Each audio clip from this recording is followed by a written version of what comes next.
भर्गो देवस्य धीमहि धियो यो नः प्रचोदयात्। गुरुर्ब्रह्मा गुरुर्विष्णु गुरुरेव महेश्वरः गुरुः साक्षात् परं ब्रह्म तस्मै श्री गुरुवे नमः। अखण्डमण्डलाकारं व्याप्तं येन चराचरं तत्पदं दर्शितं येन तस्मै श्री गुरुवे नमः। तस्मै श्री गुरुवे नमः। सभी साधक भाई बंधुओं को सादर प्रणाम। ये आज की पुस्तक है गायत्री महाविज्ञान। बहुत ही रोचक विषय आज का, हमेशा की तरह। विषय है गायत्री द्वारा सतोगुण वृद्धि के दिव्य लाभ। और वाचन और सार आज का है आदरणीय नीमा सिंह दीदी।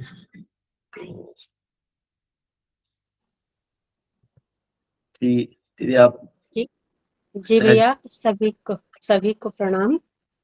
हमारे सभी साधक भाई बहनों को प्रणाम।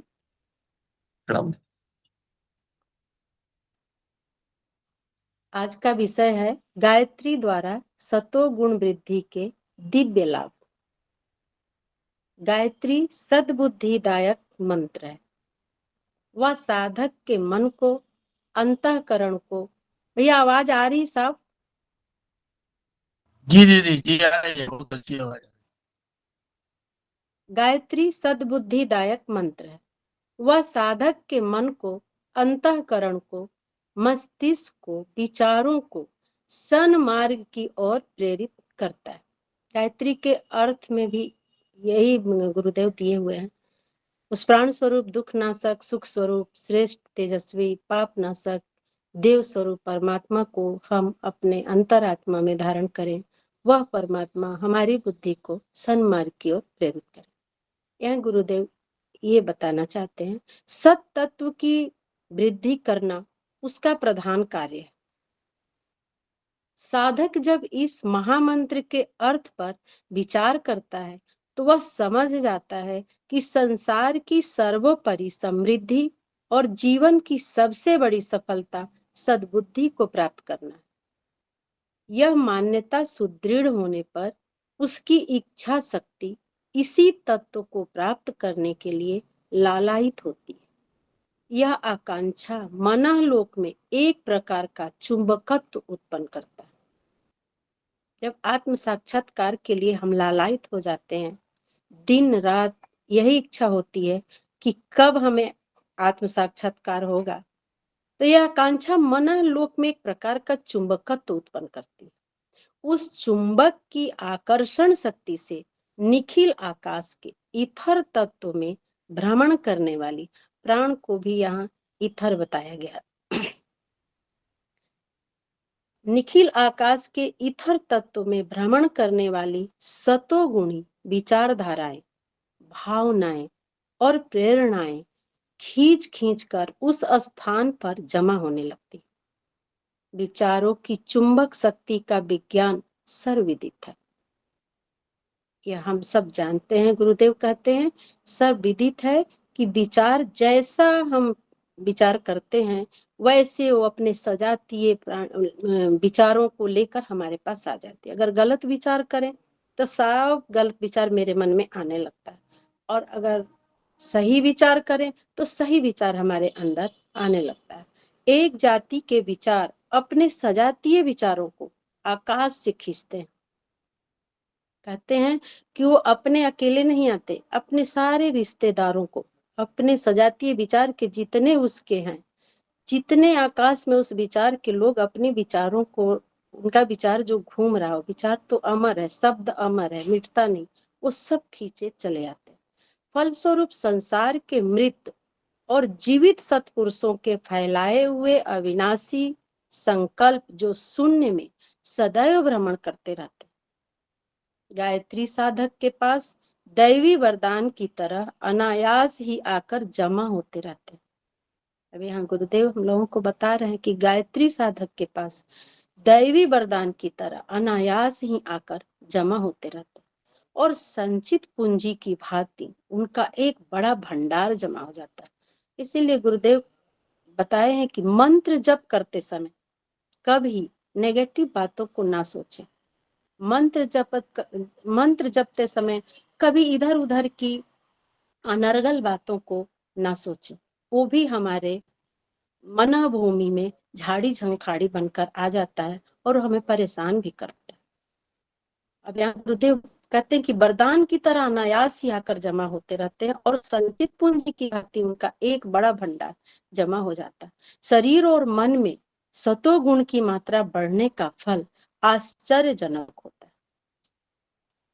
शरीर और मन में सतोगुण की आश्चर्यजनक मात्रा बढ़ने लगता है। स्थूल दृष्टि से देखने पर यह लाभ न तो समझ पड़ता है न अनुभव होता है। ये ऊपर से दिखाई नहीं पड़ती और ना उसकी कोई महत्ता मालूम पड़ती है, ना ही उसका कोई महत्व मालूम पड़ता है। पर जो सूक्ष्म शरीर के संबंध में अधिक जानकारी रखते हैं, जो साधक उच्च कोटि की साधना करते हैं, उन्हें पता चल जाता है। वे जानते हैं कि तम और रज का घटना और उसके स्थान पर सत्य तत्व का बढ़ना ऐसा ही है। वो जान जाते हैं कि हमारा रजोगुण और तमोगुण घट जाता है और उसके जगह पे हमारा सतोगुण जो है वो बढ़ने लगता है। जैसे शरीर में भरे हुए रोग, मल, विष, विजातीय पदार्थ घट जाना और उसके स्थान पर शुद्ध सजीव, परिपुष्ट रक्त और वीर्य की मात्रा बड़े परिणाम में बढ़ जाना। ऐसा परिवर्तन चाहे किसी को खुली आंखों से दिखाई ना दे, पर उसका स्वास्थ्य और उन्नति पर तो चमत्कारी प्रभाव पड़ेगा। अभी अनुभूति जो चल रहा था, अनुभव शेयरिंग चल रहा था, उसमें अपनी अपनी अनुभूतियां हमारे भाई बहन दिए। ज्यादातर हमारे भाई बहन निरोग हो गए, उनमें कोई संदेह नहीं किया जा सकता। इस प्रकार के लाभ को यदि ईश्वर प्रदत्त कहा जाए तो किसी को आपत्ति नहीं होनी चाहिए। शरीर का कायाकल्प करना एक वैज्ञानिक कार्य, उसके कारण सुनिश्चित लाभ होगा ही। यह लाभ दैवी है या मानवी, इस पर जो मतभेद हो सकता है उसका कोई महत्व नहीं है। गुरुदेव हम अपने बच्चों से कह रहे हैं कि उसमें मतभेद करने की कोई महत्व नहीं है। गायत्री द्वारा सतोगुण बढ़ता है और निम्न कोटि के तत्वों का निवारण हो जाता है। फलस्वरूप साधक का एक सूक्ष्म कायाकल्प हो जाता है जो साधक को भी दिखाई नहीं देता। इस प्रक्रिया द्वारा होने वाले लाभों को वैयक्तिक लाभ कहें या दैवी वरदान, इस प्रश्न पर झगड़ने से कुछ लाभ नहीं। बात एक ही है, कोई कार्य किसी भी प्रकार हो, उससे ईश्वर सत्ता पृथक नहीं है। इसलिए संसार के सभी कार्य ईश्वर इच्छा से हुए कहे जा सकते। गायत्री साधना द्वारा होने वाले लाभ वैज्ञानिक आधार पर हुए भी कहे जा सकते हैं और ईश्वरीय कृपा के आधार पर हुए कहने में भी कोई दोष नहीं है। शरीर में सत तत्व की अभिवृद्धि होने से शरीर चर्या की गतिविधि में काफी हेरफेर हो जाता है। साधकों को समझ में भी आने लगता है। जैसे जैसे साधना बढ़ने लगती है, उन्हें लगता है हमारे अंदर, हमारी गतिविधियों में कितना हेर फेर हो गया। इंद्रियों के भोगों में भटकने की गति मंद हो जाती है। चटोरपन, तरह तरह के स्वादों के पदार्थ खाने के लिए मन ललचाते रहना, बार बार खाने की इच्छा होना, अधिक मात्रा में खा जाना और भक्ष्याच्य का विचार न रहना, सात्विक पदार्थों में अरुचि और चटपटे मीठे गरिष्ठ पदार्थों में रुचि जैसा बुरी आदत धीरे धीरे कम होने लगती है। हम सब भाई बहन महसूस भी करते होंगे, अब वही अच्छा लगता है। वहां जो प्रज्ञा कुंज की जो दाल है वो कितना भाता है। घर में तो थोड़ा गड़बड़ भी हो जाता है, वहां जाके बहुत शांति मिलती है, बिल्कुल सात्विक, और रुचि सात्विकता की तरफ ही बढ़ने लगती है। हल्के सुपाच्य सरस सात्विक भोजन से उसे तृप्ति मिलती है और राजसी तामसी खादों से घृणा हो जाती है। इसी प्रकार कामेंद्रिय की उत्तेजना सतोगुणी विचारों के कारण संयमित हो जाती है। मन कुमार्ग में व्यभिचार वासना में कम दौड़ता है। 1 घंटे में बहुत लोग पिक्चर देखने में लगे होंगे, बहुत लोग रील, फेसबुक, इंस्टाग्राम पर। साधक उसको जानने के जो जिज्ञासु हैं वो अपने प्रश्न लेकर बैठे रहते हैं और जानने की कोशिश करते हैं। उनके पास बुक नहीं है तो भी किसमें आज क्या पढ़ा जाएगा, आज भैया क्या बताएंगे, आज हमारे सभी भाई बहन क्या बताएंगे। ब्रह्मचर्य के प्रति श्रद्धा बढ़ती है, ब्रह्मचर्य के प्रति भी श्रद्धा बढ़ जाती है। फलस्वरूप वीर रक्षा का मार्ग प्रशस्त हो जाता है। जब ब्रह्मचर्य के प्रति श्रद्धा बढ़ती है तो वीर रक्षा अपने आप हो जाता है। कामेंद्रिय और स्वादेंद्रिय दो ही इंद्रियां प्रधान। हम सब भाई बहन जानते हैं, सब पंचकोश के साधक हैं कि ये दो ही हमें परेशान करता है।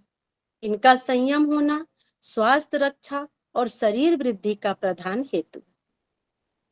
अगर ये संयम में हो जाता है तो स्वास्थ्य रक्षा भी हो जाता है और शरीर में कोई बीमारी भी नहीं रहती।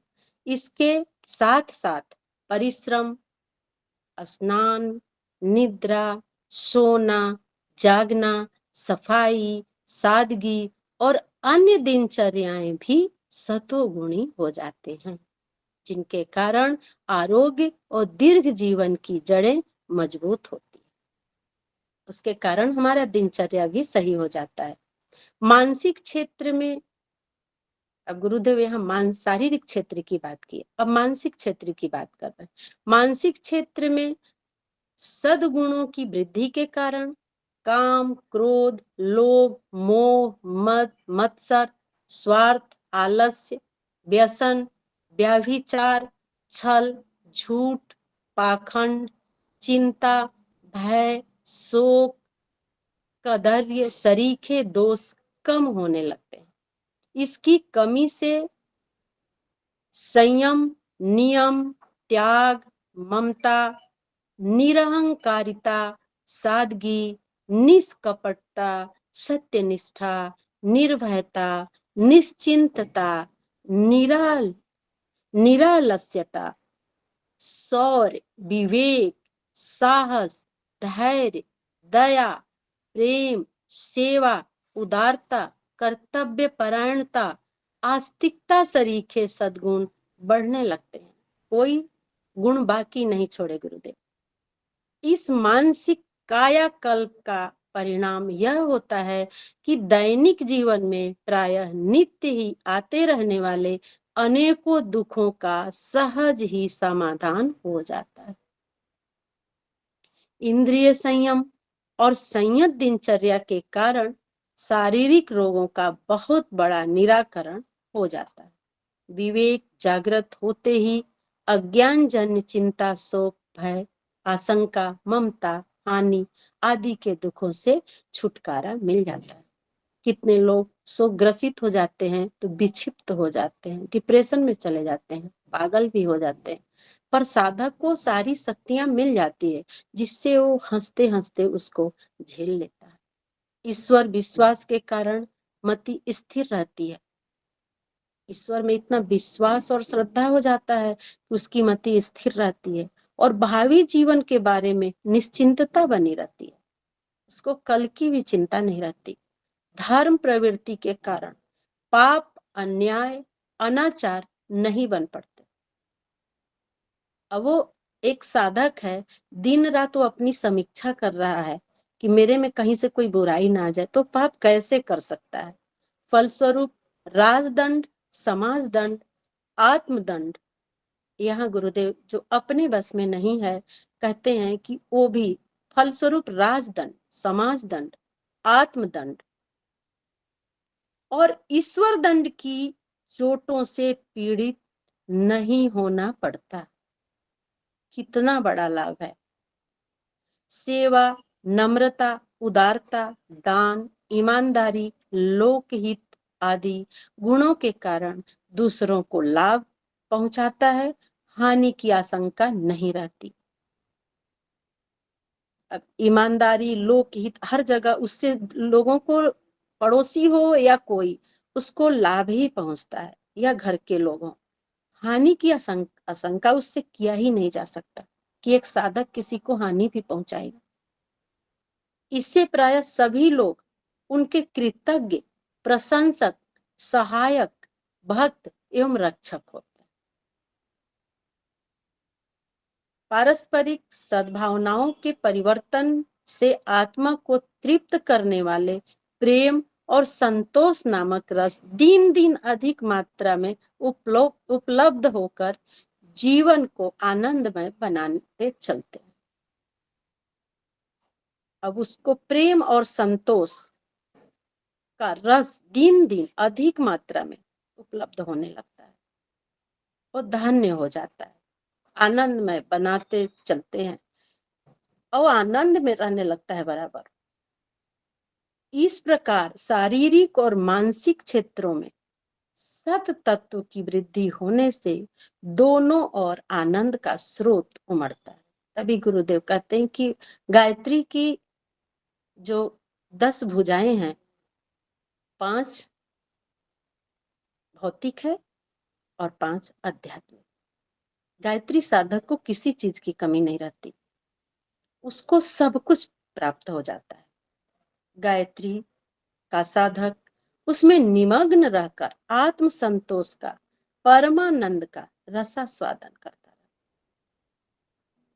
आत्मा ईश्वर का अंश होने से उन सब शक्तियों को बीज रूप में छिपाए रहती है। ईश्वर में जितना भी गुण है वो आत्मा में बीज रूप में छिपा पड़ा है। जो ईश्वर में होती है, जितने गुण ईश्वर में होते हैं, वे शक्तियां सुषुप्त अवस्था में रहती हैं। अब जो भी बीज है, किसी भी बरगद का बीज कितना छोटा होता है, पर उसमें उतना बड़ा बरगद के वृक्ष की शक्तियां छुपी होती हैं। वैसे आत्मा में ईश्वर के सारे गुण होते हैं, पर वो पता नहीं चलता हम जीवों को, और मानसिक तापों के विषय विकारों के दोष दुर्गुणों के ढेर में दबी हुई अज्ञान रूप से पड़ी रहती। वो पता चले, जब साधना करने के बाद समझ में आने लगता है, लोगों का आत्म साक्षात्कार भी होता है।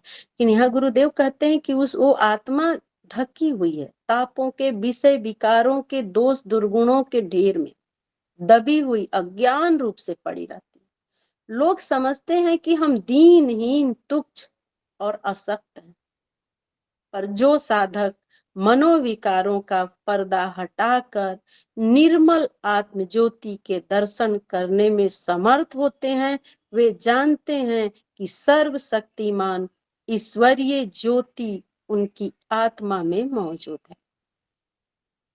साधना इसी को कहते हैं, उसी को हटाने और उस ज्योति का दर्शन करने को ही साधना करते हैं। और वे परमात्मा के सच्चे उत्तराधिकारी हैं, परमात्मा के सच्चे उत्तराधिकारी हैं। अग्नि के ऊपर से राख हटा दी जाए तो फिर दहकता हुआ अंगार प्रकट हो जाता है। हम सभी जानते हैं कि अग्नि उसको ढकी रहती है, अगर उस राख को हटा दिया जाए, वह अंगार छोटा होते हुए भी भयंकर अग्निकांडों की संभावना से युक्त होता है। छोटा सा होता है, सारे शहर को जलाया जा सकता है। यह पर्दा हटते ही तुच्छ मनुष्य महान आत्मा महात्मा बन जाता है। चूंकि आत्मा में अनेकों ज्ञान विज्ञान, साधारण असाधारण, अद्भुत आश्चर्यजनक शक्ति के भंडार छिपे पड़े हैं। वे खुल जाते हैं और वह सिद्ध योगी के रूप में दिखाई पड़ता है। हमारे सामने उदाहरण में गुरुदेव हैं, हमारे बाबूजी हैं। सिद्धियां प्राप्त करने के लिए बाहर से कुछ लाना नहीं पड़ता, किसी देव दानव की कृपा की जरूरत नहीं पड़ती, केवल अंतःकरण पर पड़े हुए आवरणों को हटाना पड़ता है। यहाँ कहते हैं किसी की सहायता की भी जरूरत नहीं पड़ती। दिन रात अपनी समीक्षा करें, अपने अंतःकरण के उन कलमशों को हटाएं, उन आवरणों को हटाना पड़ता है। गायत्री की सतोगुणी साधना का सूर्य तामसिक अंधकार के पर्दे को हटा देता है।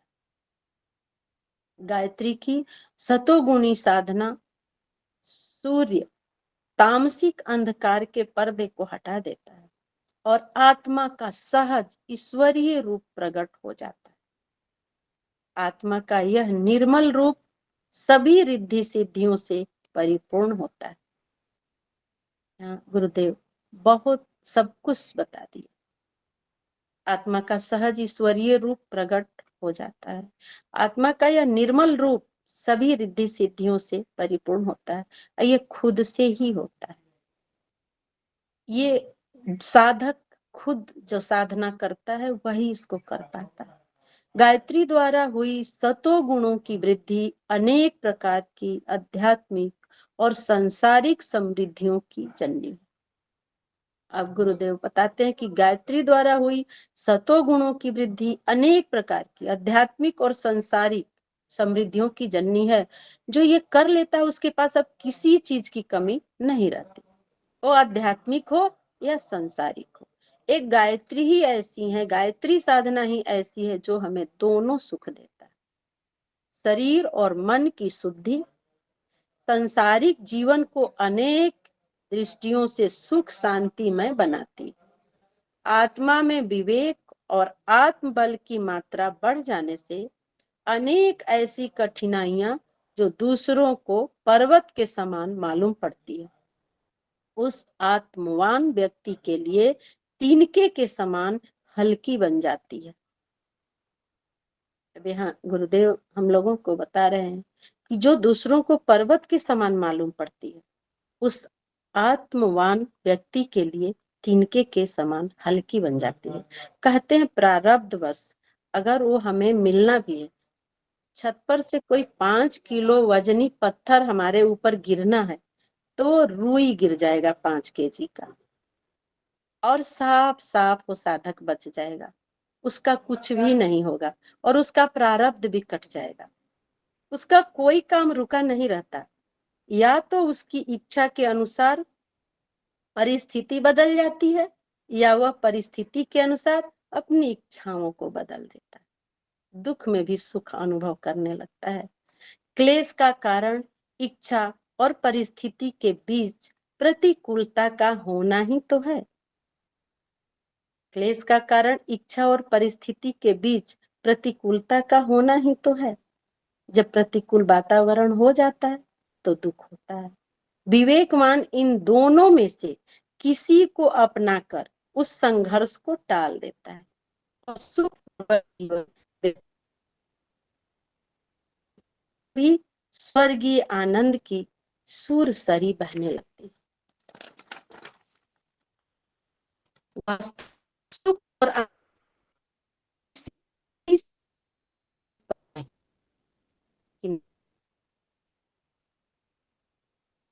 दीदी आवाज कटने लगी है।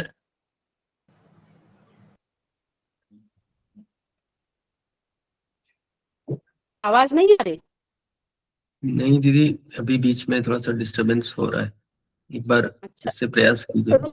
रुकिए रुकिए, वास्तव में अब आ रही भैया? जी भैया, दीदी अभी ठीक है जी। ठीक है। वास्तव में सुख और आनंद का आधार किसी बाहरी साधन सामग्री पर नहीं, किंतु मनुष्य की मन स्थिति पर रहता है। हमारा मन स्थिति ही महसूस करता है कि हमें सुख है या दुख। मन की साधना से जो मनुष्य एक समय राजसी भोजनों और रेशमी गद्दे तकियों से भी संतुष्ट नहीं होता, वह किसी संत के उपदेश से त्याग और संन्यास व्रत ग्रहण कर लेने पर जंगल की भूमि को ही सबसे उत्तम सैया और वन के कंद मूल फलों को सर्वोत्तम आहार समझने लगता है। यह सब अंतर मनोभाव और विचारधारा के बदल जाने से ही पैदा हो जाता है। गायत्री बुद्धि की अधिष्ठात्री देवी है और उनसे हम सद्बुद्धि की याचना किया करते हैं। अतएव यदि गायत्री की उपासना के परिणाम स्वरूप हमारे विचारों का स्तर ऊंचा उठ जाए और मानव जीवन की वास्तविकता को समझकर अपनी वर्तमान स्थिति में ही आनंद का अनुभव करने लगे, तो इसमें कुछ भी असंभव नहीं है। काफी लंबे समय से हम गायत्री उपासना के प्रचार का प्रयत्न कर रहे हैं, इसलिए अनेकों साधकों से हमारा परिचय है। अब गुरुदेव बताते हैं कि उस सभी साधकों से मेरा परिचय है। हजारों व्यक्तियों ने इस दिशा में हमसे पथ प्रदर्शन और प्रोत्साहन पाया है। इनमें से जो लोग दृढ़ता पूर्वक साधना मार्ग पर चलते रहे हैं, उनमें से अनेकों को आश्चर्यजनक लाभ हुए हैं। वे इस सूक्ष्म विवेचन में जाने की इच्छा नहीं करते कि किस प्रकार कुछ वैज्ञानिक नियमों के आधार पर साधना श्रम का सीधा साधा फल उन्हें मिला। इस विवेचना से उन्हें प्रायः अरुचि होती है। उनका कहना है कि भगवती गायत्री की कृपा के प्रति कृतज्ञता ही हमारी भक्ति भावना को बढ़ाएगी और उसी से हमें अधिक लाभ होगा। उनका यह मंतव्य बहुत हद तक ठीक ही है। श्रद्धा और भक्ति बढ़ाने के लिए इष्ट देव के साधना स्वरूप के प्रति प्रगाढ़ प्रेम, कृतज्ञता, भक्ति और तन्मयता होनी आवश्यक है। गायत्री साधना द्वारा एक सूक्ष्म विज्ञान सम्मत प्रणाली से लाभ होते हैं।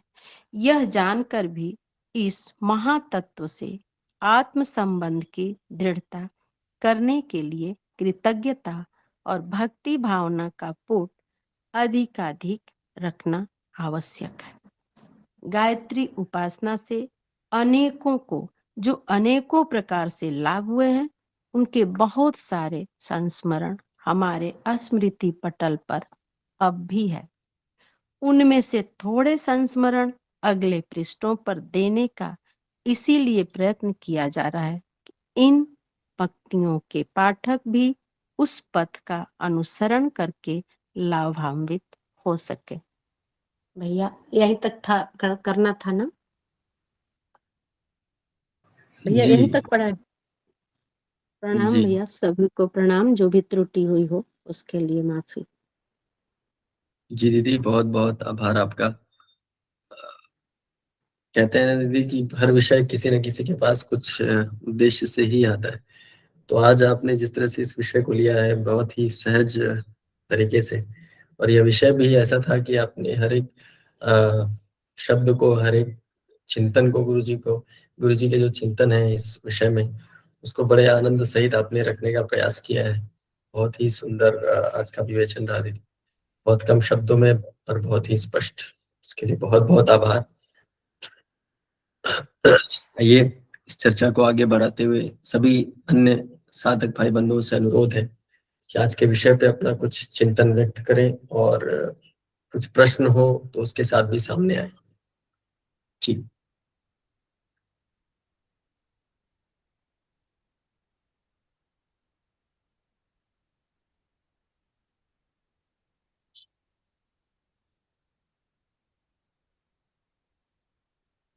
प्रयास किया जाए कि कक्षा को इस स्थिति में ना लाया जाए। जी अर्चना दीदी, आप कुछ बात करना चाह रही? हाँ जी माँ दीदी, प्रणाम। बहुत बहुत धन्यवाद। एक छोटा सा प्रश्न, परिवर्तन जानने का कोई तो तरीका होना चाहिए। कैसे जाने व्यक्ति कि उसमें किस तरीके से परिवर्तन आ रहा है? जैसे पुस्तक में लिखा कि सूक्ष्म शरीर में हम नहीं समझ पाते हैं, और स्थूल में हम नहीं समझ पाते। सूक्ष्म मतलब आत्मा परिवर्तित होती रहती है या उसमें परिवर्तन आते रहते हैं। तो फिर भी कोई आसान सा तरीका या कोई निरंतरता वाला तरीका जिससे हम ध्यान देके ये जान पाए कि हाँ वाकई में हमारे अंदर परिवर्तन आ रहा है। हम सभी कहते हैं कि हाँ हमारा शरीर निरोगी हुआ, हाँ ठीक है, नियमितता आती है, हम थोड़ा अपने आप पर संयम करते हैं जब किसी कार्य में नित्य प्रति लगते हैं, लेकिन शारीरिक स्वस्थता से के साथ साथ एक आत्मिक स्वस्थता कह लीजिए या मानसिक स्वस्थता कह लीजिए, उसको जानने के लिए क्या किया जाए?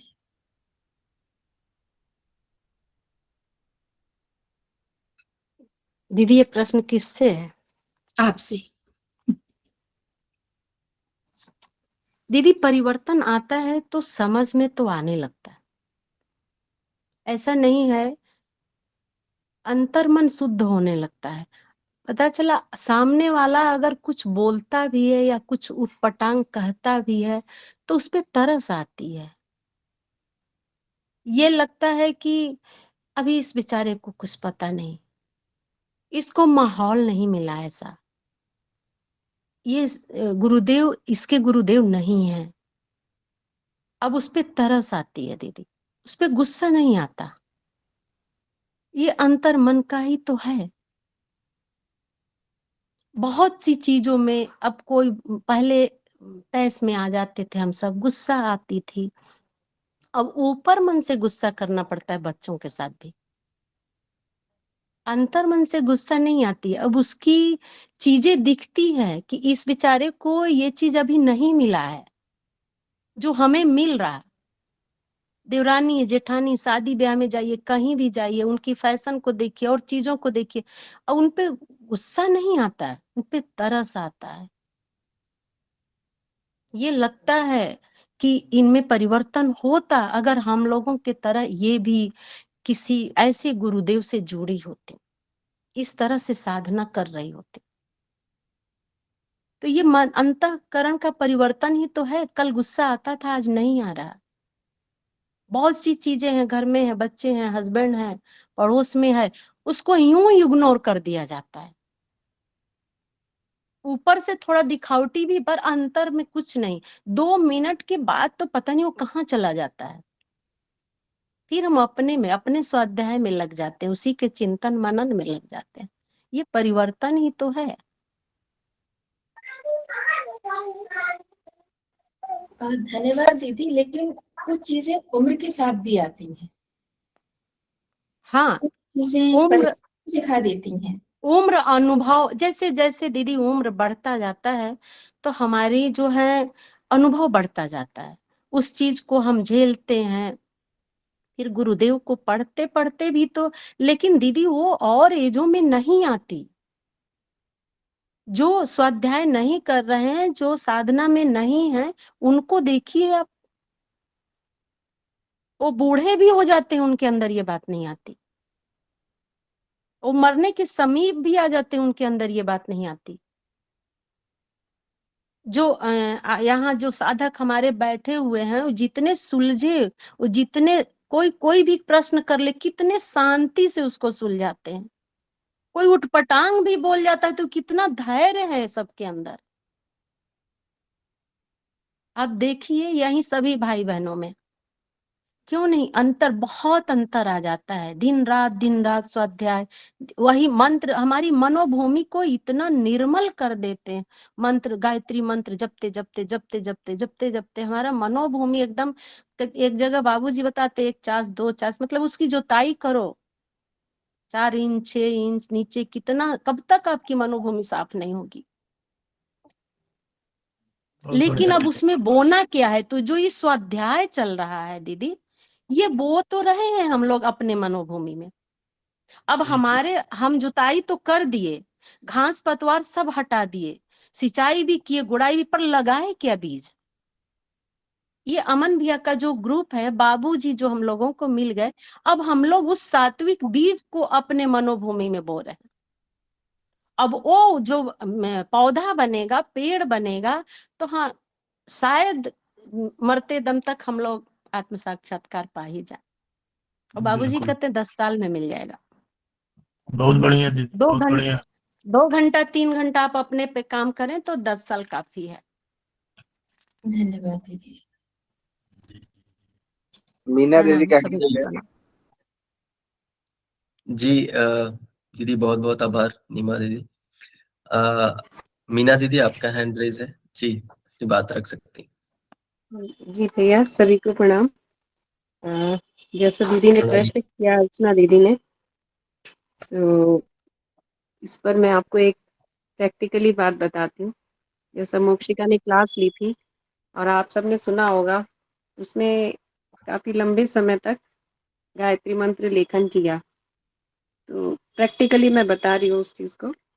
और उसके बाद अचानक, जैसे नहीं होता कि, क्योंकि बच्चे का तो मनोभूमि उस तरीके से तैयार नहीं थी, वो तो गुरु प्रेरणा से चल रहा था वो काम। लेकिन वो गलत दिशा में कुछ नहीं हुआ, लेकिन जो मुझे पता है वो ये है कि उसकी जो मानसिक अवस्था थी, उसके कुछ शारीरिक बहुत सारी कुछ प्रॉब्लम्स थी उसके साथ में। इस पे बहुत सूक्ष्म रूप से काम हुआ। तो बच्चा उस चीज़ को समझ नहीं पाया, क्योंकि गुरु कृपा और हीलिंग से वो चीज़ें उसकी ठीक हो गई।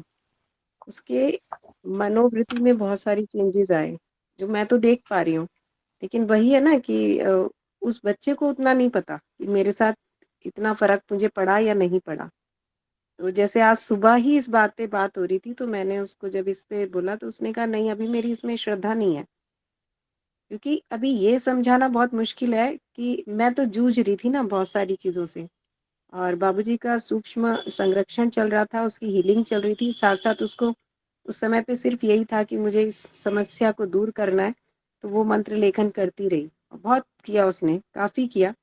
तो आज की बात उसने, और आज गायत्री हृदय में वो जो तीनों संध्याओं की बात आई है, जिसमें कहा है गायत्री को कि सुबह दोपहर शाम में, उसकी व्याख्या बाबूजी ने जो की थी, तो उसमें ये बताया था उन्होंने।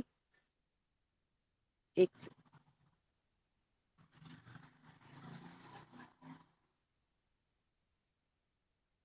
मेरी आवाज आ रही है भैया? जी दीदी आ रही दीदी, आ रही है। दीदी आ रही है आवाज। तो उन्होंने ये बताया था कि इस चीज में ना समय लगता है, कि भाई जब हम प्रारंभ में करते हैं तो हमारे बहुत सारे सूक्ष्म कार्य होते हैं। और ये मनोभूमि में और श्रद्धा की बात थी कि धीरे धीरे जब ये अभी तो ये गायत्री जब कर रहे होते हैं, मॉर्निंग वाली कहा उसको, कि वो बाल सूर्य जैसे होते हैं, तो धीरे धीरे चलती है। फिर इसकी अवस्था आती है जिसमें यौवन कहते हैं। तो अभी हम यौवन में पहुंचे नहीं हैं, तो वो जो बालपन में चीज़ें पता नहीं लगती हैं इतनी, तो समय चाहिए दीदी, ये वाली बात है। जैसे अभी भी है, और वो कह रहे हैं लास्ट में वो रहता है कि जब ये सरस्वती बन जाती है, यानी इसमें इतना रस आने लगता है इस साधना के माध्यम से, जब उसका प्रतिफल हमें मिलने लगता है। तो जब तक वो प्रतिफल नहीं मिल रहा या हमें कुछ विशेष परिवर्तन दिखाई नहीं दे रहे, दीदी मेरा भी ऐसे ही था, मैं अपना भी आपको बता रही हूँ। पर ये था कि बस कर रहे हैं अब धीरे धीरे, लेकिन ऐसा है कि अब कुछ उस चीज़ के अनुभव होने लगे हैं। तो समय तो लगता है। अब कितना हमारे ऊपर किस चीज़ का, हमें अपने कषाय कलमश भी नहीं पता होते कि कितने हम पर छाए हुए हैं। हम अपना एक रूटीन, एक और चीज़ होती है जिन जो लोग, जैसे मैं अपने जैसे भी अपने ऊपर ले रही हूँ इस बात को, जो अपने आप को सही मानते आए हैं और सही करते चले आए हैं अपने नज़रों से। लेकिन हम में भी बहुत सारे दोष होते हैं दीदी, और बाद में समझ में आता है ये, क्योंकि हमने एक अनुशासन को पाला, हम उन नियमों पर चले, लेकिन ऐसी बात नहीं है कि सभी कुछ ठीक ही था। वो धीरे धीरे अब समझ में आ रहा है कि भाई कहाँ कहाँ चेंजेस करने होते हैं। तो यही इसमें पंचकोश की पूरी साधना भी आ रही है और नियमित स्वाध्याय भी आ रहा है। फिर वो ग्रंथि भेदन जब आप दीदी पढ़ोगे, तो उसमें हमें, जैसे मुझे भी पता लगा कि बहुत सारी चीज़ें होती है। हमारी रिजिडनेस यही है कि हम अपने आप को बहुत सही मानते हैं, ये है इस चीज को तोड़ना। क्योंकि जो सात्विक प्रवृत्ति और बड़े कर्तव्य परायण और अनुशासन में रहने वाले लोग होते हैं, उनको लगता है हमारे जैसा कोई नहीं। और इस चीज को उन्होंने कहा कि आप तम वाले व्यक्ति को भी उसी नजर से देख पाओ, रज वाले को भी उसी नजर से देख पाओ, और आपके मन में कोई उसके प्रति ऐसा भाव ना आए। जैसा दीदी ने कहा कि अब ये दृष्टि विकसित होने लगी है कि इन्हें कुछ पता नहीं है, अज्ञान में है ये, इसलिए इनका आचरण ऐसा है। जो कि पहले हम लोग उस चीज को बड़ा तिरस्कृत करते थे, इस चीज को। धन्यवाद। जी बहुत बढ़िया दीदी। मीना, बहुत सुंदर दीदी, बहुत बहुत आभार आपका। आइए इसी क्रम को आगे बढ़ाते हुए आगे नेहा दीदी, आपका हैंड रेज है जी, आप अपनी बात रख सकती हैं। प्रणाम भैया, प्रणाम सभी को। प्रणाम। मेरी आवाज आ रही है भैया प्रॉपर? जी जी दीदी, जी। आवाज है। जी। जो दीदी ने बात कही, मैं उसी में एक लाइन बस अपनी तरफ से ऐड करने चाह रही थी कि हम जब किसी को अब देखते हैं, सेम चीज वही है कि बचपन से गायत्री मंत्र करते आ रहे हैं, तो पहले गुस्सा आता था, अभी गुस्सा तो नहीं आता, लेकिन पहले जैसे तरस वाली बात दीदी ने कही कि तरस आता है हमें उन पे, लेकिन मुझे ऐसा लगता है कि तरस वाली भी जो स्टेज होती है वो भी हमारे अहंकार के रूप में परिवर्तित हो जाती है। हमें लगता है हम कुछ अलग बन गए, इसलिए हम डर, मैं गलत नहीं कह रही हूँ, बट ये मेरा एक्सपीरियंस है कि जब मुझे तरस आता था तो मुझे ऐसा लगता था कि ये अहंकार के रूप में ना परिवर्तित हो जाए। तो मेरे अंदर से फिर मैंने इसको चेंज किया और मैंने इस तरस को प्रार्थना के रूप में कन्वर्ट किया कि गुरुदेव, मैं भी पहले ऐसी बैल बुद्धि ही थी, लेकिन आपकी वजह से ये बुद्धि आई, सद्बुद्धि आई, तो हम तरस खाने वाले तो नहीं है उस आत्मा पे, क्योंकि वो भी हमारे ही बराबर है। शायद उसे सदगुरु नहीं मिले, लेकिन आप उसे जैसे आपने हमारा हाथ पकड़ा वैसा ही उसको भी सद्बुद्धि दो, तो वो अंदर से ना प्रार्थना में कन्वर्ट हो जाती है, तरस नहीं रह जाता, क्योंकि हम भी उसी लेवल के ही लोग हैं व्यक्ति। तो बस मैं यही चीज कह रही थी। और गायत्री साधना से जैसे मैंने जो अपने ऊपर अनुभव किया, भैया बचपन से कर रहे हैं, 31-32 साल के हो गए अभी, तो जो अनावश्यक विचार हैं, अभी हमारी आदत ऐसी हो गई कि सांसों में गायत्री मंत्र चलता है। कई बार तो ऐसा लगता है कि काउंटिंग करते हैं तो गायत्री मंत्र से काउंटिंग होने लगती है, क्योंकि वो आदत, अभ्यास इतना डल गया है कि हर पल हर वक्त ही अंदर गायत्री मंत्र चल रहा होता है।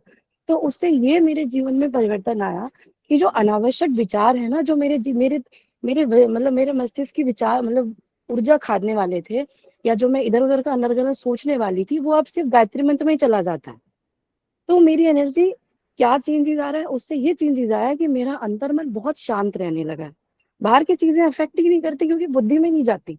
जब जाना होता है तो वहाँ गायत्री मंत्र से टकराव होता है उसका, और वो गायत्री मंत्र उससे चीजों को नेगेटिव करे, मतलब उस नेगेटिव को अंदर नहीं जाने देता। तो प्रत्यक्ष प्रमाण मेरे जीवन में अभी 30-32 सालों का यही है कि मेरा जीवन बहुत अमूलचूल रूप से बदला है। अगर गुरुदेव ना होते, गायत्री मंत्र ना दिए होते, तो शायद हम भी अभी दुनिया की चकाचौंध में फंस के रह गए होते। इतनी सद्बुद्धि, इतनी मतलब मार्ग पर जो हम चले वो नहीं चल पाते। और ये जो उत्कृष्ट विचार हर वक्त मन में बने रहते हैं ना, समाज के लिए करना है, गुरुदेव के लिए करना है, ये भी सब गायत्री मंत्र का और इस साधना का ही परिणाम है भैया। जी भैया, बस मैं अपना ही एक्सपीरियंस शेयर कर रही थी। बहुत बढ़िया दीदी, बहुत अच्छा। जी नेहा दीदी, बहुत ही सूक्ष्म अवलोकन, बहुत सुंदर कि उस जो दृष्टि आती है उससे कहीं ना कहीं अहंकार पोषित होने के चांसेस रहते हैं। मैं इसमें एक चीज जोड़ना चाहूंगा दीदी, जैसे नो डाउट ये अहंकार में बदल सकता है, पर ये जो तरस है दीदी, कहीं ना कहीं वो संवेदना और कष्ट का ही भाव रहता है कि वहां पे उस व्यक्ति पे वो कृपा, या फिर आपने जो कहा कि उसको सद्बुद्धि या फिर गुरु कृपा, वो हरि कृपा नहीं मिली, जिसके कारण से वो भी इस स्तर के चिंतन में फंसा हुआ है।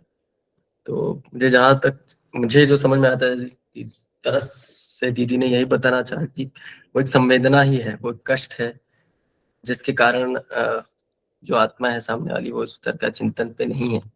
कृपा मतलब नो डाउट गुरु कृपा करें या फिर सद्बुद्धि दें, ताकि वो भी इस स्तर पे आके मतलब अपना चिंतन सुधार सके, आपाधापी में जो फंसी है उससे निकल सके। तो आइए इसी क्रम को नहीं आगे भैया, बढ़ाते हुए। नहीं मैंने भी उसी क्रम में कहा भैया, मैंने गलत नहीं कहा। क्योंकि क्या होता है, मैं पहले जैसे सीख लिया, ऐसे किसी ने बड़े ने बोला कि ऐसे अध्यात्म में कि आप ना कोई परेशान कर रहा है उस पर तरस खाओ, तो मैंने वो किया अपनी लाइफ में, प्रैक्टिकल में करने लगी। लेकिन फिर मुझे धीरे धीरे सूक्ष्म में समझ आया खुद से कि नहीं, ये तरस नहीं खाना है, मुझे प्रार्थना करनी। तो मैंने अपना एक्सपीरियंस, दीदी ने जो कहा वो बिल्कुल सही कहा, मैंने उससे एक स्टेप जो प्रैक्टिकल किया उसको अपने आपसे शेयर किया भैया। जी जी जी दीदी, वो अवलोकन बहुत ही सूक्ष्म था आपने बताया, और वो बहुत आवश्यक भी है। ये कहीं ना कहीं वो बहुत नैरो लाइन है, जहाँ पे थोड़ी भी आगे पीछे हुआ तो वो अहंकार में बदल सकती है। जी बहुत सुंदर दीदी, बहुत बहुत आभार। बिंदु दीदी, आपका हैंड रेज है, तो आप अपने आप को अनम्यूट करके बात रख सकते हैं।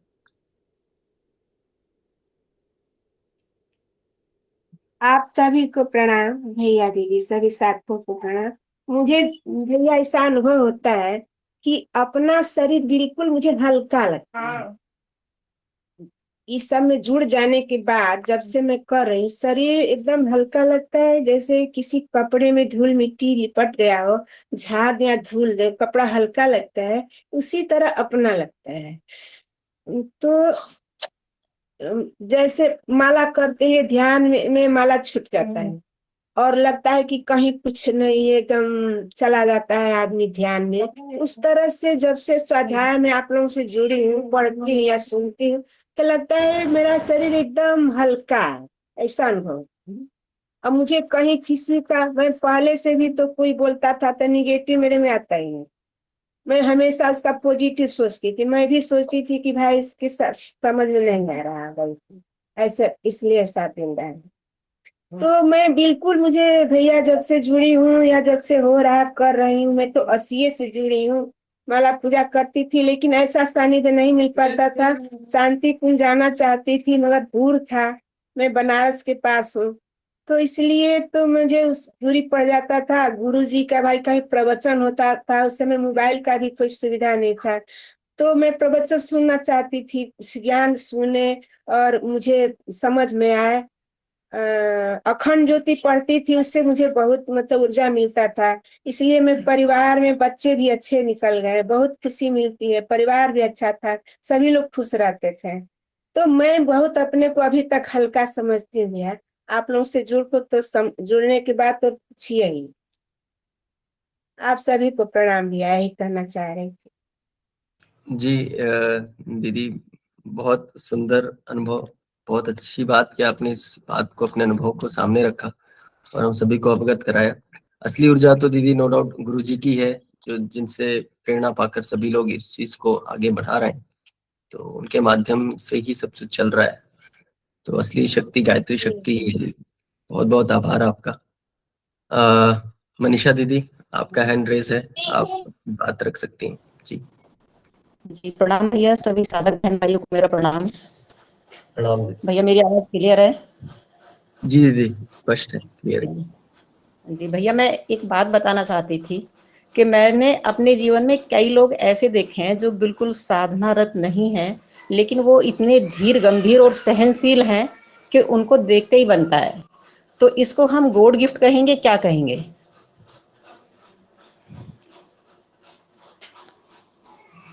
बहुत अच्छा प्रश्न है दीदी, लेकिन मैं अगर विचार करूं तो मेरे मन में यही आता है कि मतलब साधना सिर्फ वही नहीं है कि मतलब साधना को एक परिप्रेक्ष्य में जैसे हम देखना है कि हम जप कर रहे हैं, तो मैं जो समझ पाता हूँ साधना सिर्फ वो एक कार्य नहीं है बैठ के जप करना, जैसा गुरुजी ने भी खुद लिखा है, काम मन पे करना है, अपने अंतःकरण पे करना है। अब वो हम जप के माध्यम से करें या फिर ऐसे कुछ स्वाध्याय या फिर इसके सानिध्य से लेके करें, तो आप जो भी आप किसी ऐसी व्यक्ति आत्मा को देखेंगे जो सहज है या तो, और जरूरी नहीं कि वो साधना में रत है ऐसे, तो हो सकता है किसी न किसी ऐसी सानिध्य में वो, पक्का हो जहाँ से वो ऐसी ऊर्जा प्राप्त कर, बिकॉज जैसे शरीर, अगर स्थूल शरीर को देखें तो इसको जो पोषण मिलता है वो भोजन से मिलता है, वैसे हमारे बुद्धि का पोषण, हमारे मन का पोषण कहाँ से? आवाज स्पष्ट नहीं है भैया? स्पष्ट है भैया, स्पष्ट है, स्पष्ट है। तो वीडियो थोड़ा ऑफ कर रहा हूँ। तो मैं यही कह रहा था दीदी कि हमारे बुद्धि या फिर मन का भोजन जो है, जो सूक्ष्म भोजन है, वो हमें स्वाध्याय से, साधना से, ऐसे चिंतन से, ऐसे सानिध्य से मिल सकता है। तो हो सकता है उनकी ऐसी कुछ फॉर श्योर आदत हो जहाँ पे वो डे टू डे अपने मस्तिष्क को या बुद्धि को ऐसे जैसे मोबाइल चार्ज करते हो वो चार्ज करते हो ऐसे सानिध्य से, ऐसे पुस्तक से। तो वो जी मतलब मैं ये समझ पाता हूँ और बाकी लोग से भी आग्रह है इस और प्रश्न भैया पे। एक बात और कहूंगी मैं। जी एक तो वो इतने निष्ठावान है कि उनके कार्य देख के ही बनते हैं और कोई शरत नहीं है, घरेलू हैं, सामान्य हैं, लेकिन इतना परफेक्शन उनके हर काम में दिखता है। और जैसे मैं अपनी साधना के बारे में कहूँ कि साधनारत हम हैं, लेकिन जो हमारे अंदर दोष दुर्गुण हैं वो मतलब उनका टाइम पीरियड तो कम हुआ है और ये सोचने की भी शक्ति आई है कि कहाँ हम गलती कर रहे हैं यदि क्रोध आता है तो फिर थोड़ी देर में ये भी हम सोचते हैं कि क्रोध क्यों आया, किस बात पे आया, नहीं करना चाहिए था। लेकिन ये जो दुष्प्रवृत्तियां हैं ये रुक नहीं रही हैं, मतलब कम तो हो रही हैं लेकिन खत्म नहीं हो रही हैं। और साधना में पूरा प्रयास लगा हुआ है। जो हमारी एक्टिविटी सुबह से शाम तक जो हमारी दिनचर्या बनाई हुई है, मैं ऑनलाइन तो नहीं रहती लेकिन मैं पूरा प्रयास करती हूँ। कुछ जो एक्टिविटी हमारी मतलब स्वाध्याय में इस टाइम चल रही हैं, हमारा यज्ञ है, जप है, वो सब मैं करने का प्रयास कर रही हूँ पूरा। लेकिन जो त्रुटियां हैं, जो कमियां हैं, वो ये समझ लो आपके 50-60% ही अभी कम हुई हैं, उससे ज़्यादा तो अभी मैं नहीं कह सकती। तो इसके लिए और क्या प्रयास किया जाए भैया, एक क्वेश्चन मेरा ये था। ठीक है दीदी, इस प्रश्न पे आते हैं दीदी, बहुत ही अच्छा प्रश्न है। मैं आग्रह करूंगा इस पे हमारे वरिष्ठ साधक जुगन हैं, जैसे अमन भैया हैं, अगर वो कुछ स्पष्टीकरण रख पाए तो उनको सुनने का वो रहेगा भी, अगर आप स्थिति में हैं बात रख सकते। जी, तो देखिए, तो आदरणीय मनीषा तागी दीदी को बहुत बहुत प्रणाम। तो इसमें जी, नीमा दीदी को बहुत बहुत आभार आज के स्वाध्याय के लिए, वाचन के लिए। दी अगर 60-70% हो गया है ना, इतने से तो बहुत हो गया। ये कोई छोटा मोटा आउटपुट नहीं है। 60-70% तो बहुत ही, मतलब ये मान लीजिए कि आप तो बिल्कुल, जिसको ये कहते हैं ना कि तीन तीन मार्ग होते हैं, है ना, 3 तरीके की यात्राएं होती है अध्यात्म में, जिसको हम लोग बोलते हैं पिपीलिका मार्ग, चींटी की तरीके से चलते हैं, है ना। तो चींटी की तरीके से हम लोग चलते हुए आगे बढ़ते हैं। और जो हमारा ये होता है दादर मार्ग, तो दादर मार्ग में छलांग लगा के आगे बढ़ते हैं। थोड़ा चले और फिर छलांग लगा दी, फिर थोड़ा चले फिर छलांग लगा दी, फिर रुके फिर छलांग लगा दी, छलांग लगा लगा के आगे बढ़ते हैं, है ना। और जो हमारा तीसरा वाला जो मार्ग होता है, ये हमारा जो है बिल्कुल वायुयान वाला मार्ग होता है ना। तो इसको जो है ये कहते हैं बिल्कुल उड़ने की तरीके से, जैसे वायुयान जो होता है ना, वायुयान जितनी तेजी से आगे बढ़ता है उड़ने की गति से, तो आपकी 60-70% जो प्रगति हुई है तो उड़ने की गति से हुई है ना। तो जो 25-30 साल में हम लोग 60-70% प्रगति नहीं कर पाए, आपने 1 साल में कर ली। तो यहाँ पे दिक्कत कहाँ पे आ रही है?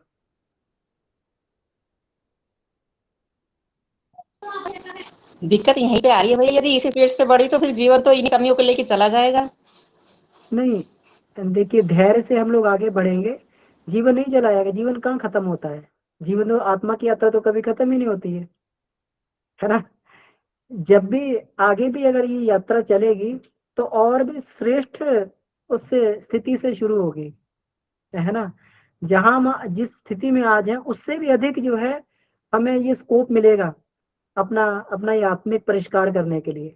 तो यात्रा को समाप्त न माने, ये तो पूरी जो है जन्म जन्मांतरों की यात्रा है। और इतने में अगर इतना ये हो रहा है, अगर हमारा सुधार हो रहा है और हम ये चल रहे हैं आगे, तो इसमें कहीं कोई ये घाटे वाली बात नहीं है। ये बिल्कुल बहुत तेजी से जो बढ़ रहा है, क्योंकि रातों रात तो कुछ भी नहीं होता है। जो महर्षि विश्वामित्र थे, उनको ब्रह्म ऋषि बनने में कितने हजारों साल लग गए। कम से कम ये हम लोग इस चीज को देखें, ये जो गायत्री मंत्र के दृष्टा थे, उनको गायत्री मंत्र के दृष्टा बनने में हजारों साल लग गए, है ना। कितनी बार जी फिसले हम सभी लोग जानते हैं। कितनी बार जो है उन्होंने वशिष्ठ जी पे भी क्रोध करके और वो जो है उनको ये कर दिया, और जो है मेनका द्वारा, और कितनी बार हम लोग ये कितने दृष्टांत उनके उतने उतने बड़े स्तर के ऋषि, हम लोग तो कुछ कर भी नहीं रहे, और वो जी उतने बड़े स्तर के ऋषि जिन्होंने इतनी साधना की, तपस्या की, कितने सारे जूझे हैं सब लोग अपने दुर्गुणों से, अपने उससे। जो है नारद जी देखिए, इतना भगवान के समीप रहते हैं तब भी जो उन्हें अहंकार हो गया, और अहंकार के बाद में जो है उन्हें जो है पूरा कितना वो करना पड़ा, है ना। उनको भगवान ने माया का वो दिखा के, और जो है उसी में जो अपना परिवार बना रहे हैं, उसी में सब कुछ कर रहे हैं, उसी में सारा कुछ जो है वो सारा कुछ करके और परिवार के लिए मर रहे हैं, खप रहे हैं। तो ये तो बिल्कुल यात्रा बड़ी लंबी है, और धैर्य से ही इसमें आगे बढ़ना पड़ता। तो धैर्य हम लोग बनाए रखें। ये ये जन्म जन्मांतरों की जो है पता नहीं कितने हजारों लाखों जन्मों की, अगर 84 लाख हम लोग मान के अगर चल रहे हैं कि 84 लाख के बाद में हम प्रवेश किए हैं, तो 84 लाख जन्मों की आदत को हम लोग जो है, जो संस्कार है, 10-20 साल में हम लोग, 10-20 साल तो बहुत लंबा पीरियड हो गया, गुरुदेव ने 10 साल ही मांगा। तो इसलिए बिल्कुल धैर्य से ही चले।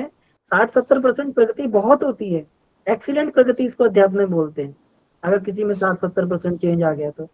नहीं तो वही 5-10% जो है करके 20-25 साल में कहीं चेंज मालूम पड़ता है जाके। गुरुदेव ने तो 12 साल का पीरियड बताया। कोई व्यक्ति गायत्री साधक होता है, 12 साल में जाकर सिद्ध होता है, उसको 12 साल के बाद पता लगता है कि मैंने क्या किया था। अभी ये दीदी बता रही थी।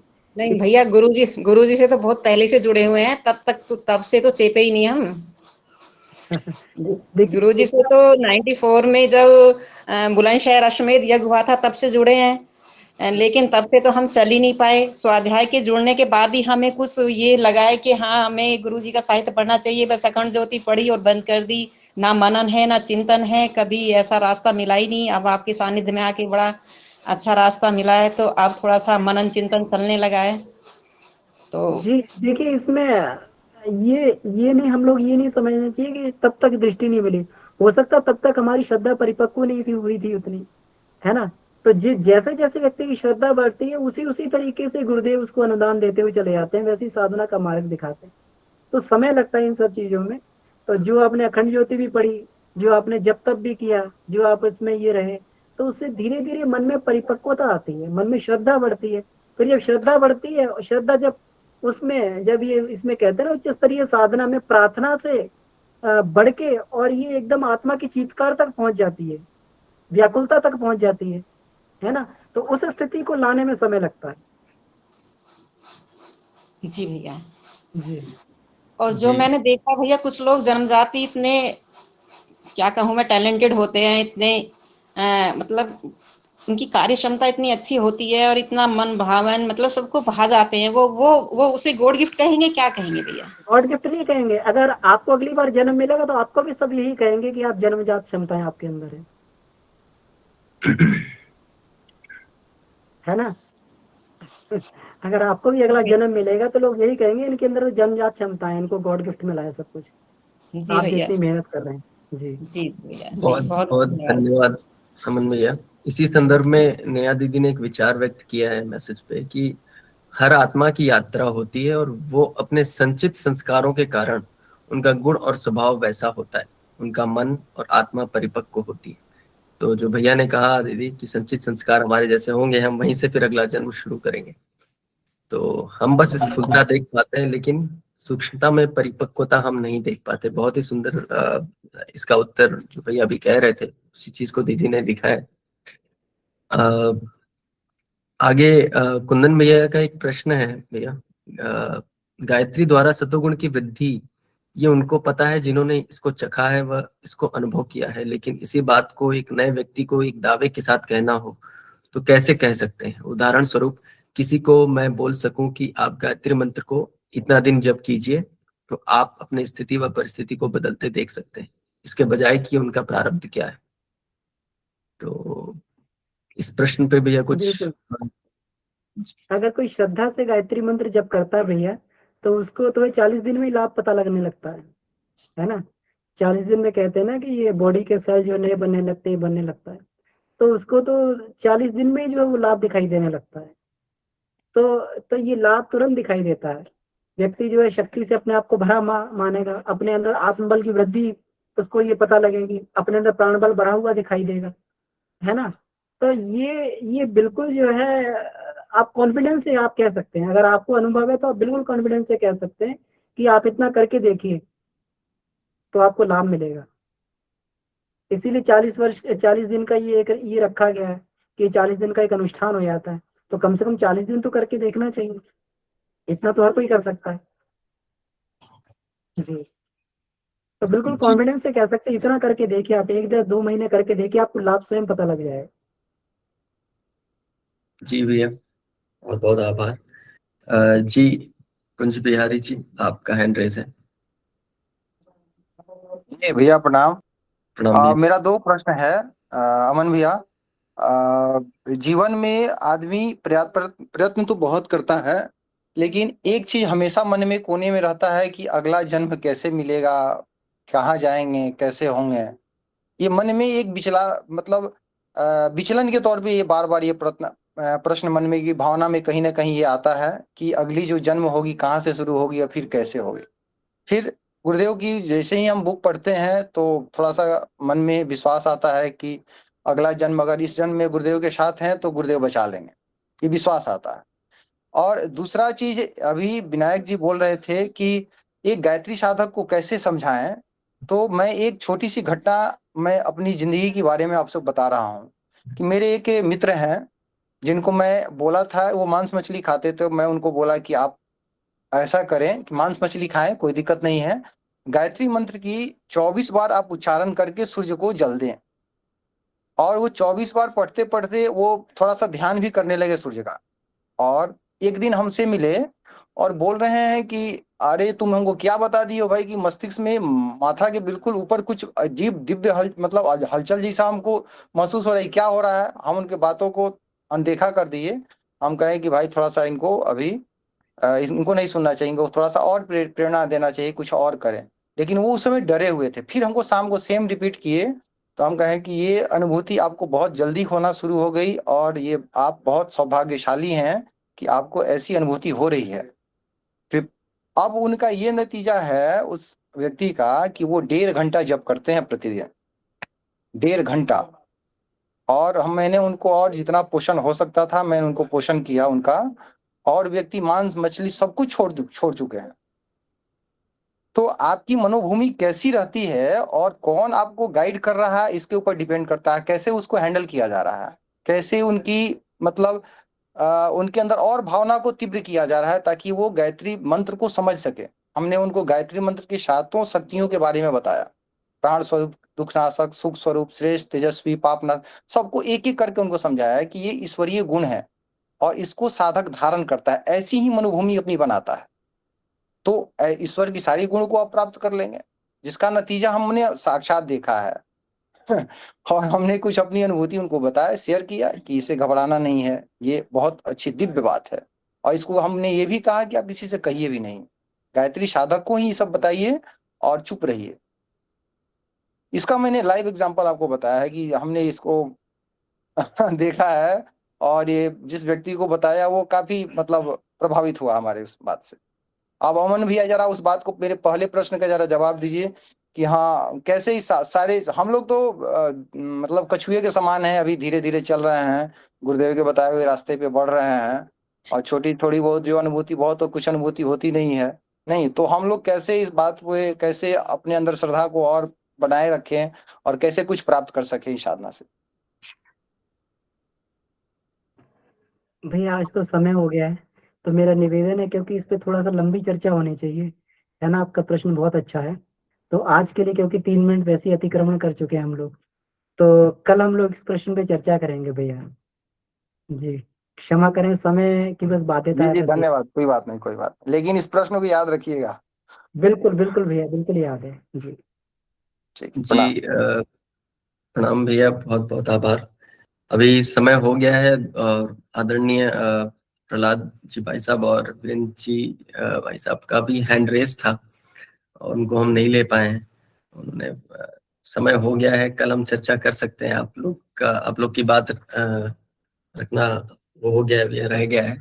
आप लोगों ने हैंड लोअर भी कर दिया है, फिर मैं देख रहा हूँ जी। तो आइए आज के सत्र को यहीं पे समापन करेंगे शांति मंत्र के साथ। बहुत बहुत आभार नीमा दीदी का, और बहुत आभार अर्चना दीदी का, आपने इतना अच्छा प्रश्न किया और उसी के उत्तर में फिर वो चर्चा आगे बढ़ती चली गई। बहुत ही अच्छा प्रश्न था दीदी। सभी का बहुत बहुत आभार कक्षा को बनाए रखने के लिए। आइए शांति मंत्र करेंगे। ओम शांति शांति शांति। ओम। सभी साधक भाई बंधुओं को सादर प्रणाम। सभी को प्रणाम भैया, सभी को प्रणाम। प्रणाम भैया जी। भैया प्रणाम। सभी भाई बहनों को प्रणाम। सभी को प्रणाम। सभी सबको प्रणाम।